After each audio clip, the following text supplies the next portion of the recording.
अस्सलाम वालेकुम वरहमतुल्लाह। जी मेरे भाई सब ठीक ठाक होंगे। आज आपको ना एक ऐसा तेल बताएंगे जिसको लगाते ही नफ्स जो है ना एकदम से लंबा हो जाएगा। जिनका नफ्स सिकुड़ा हुआ है उनके लिए भी फ़ायदा है। टेढ़ा पानना है, ढीला पानना है, नफ्स में बिल्कुल ताकत नहीं है, उनके लिए ये तेल बहुत ही मफीद और अच्छा है। कुछ चीज़ें ज़्यादा महंगी नहीं, सस्ती चीज़ें हैं।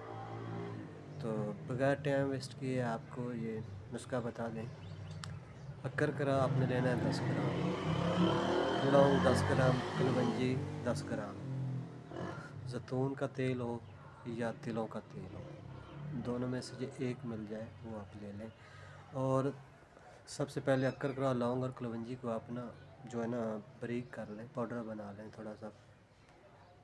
तो उसके बाद आप तेल को जो है ना किसी बर्तन में रख लें, आग पे रखने के बाद आप इसमें जनाब जो ये आपने सूप बनाया है वो इसमें डाल दें। हल्की आंच पे तकरीबन 4 से 5 मिनट तक पकाएं।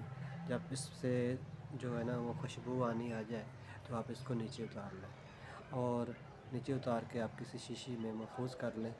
और रात को सोने से पहले सामने वाला और नीचे वाला हिस्सा छोड़ के आपने ऊपर वाले हिस्से पे 4 से 5 कतरे लगा के हल्का हल्का इसको मालिश करना है, तकरीबन 5-6 मिनट। उसके बाद इसके ऊपर कपड़ा लपेट लें और सुबह उठ के इसको धो लें।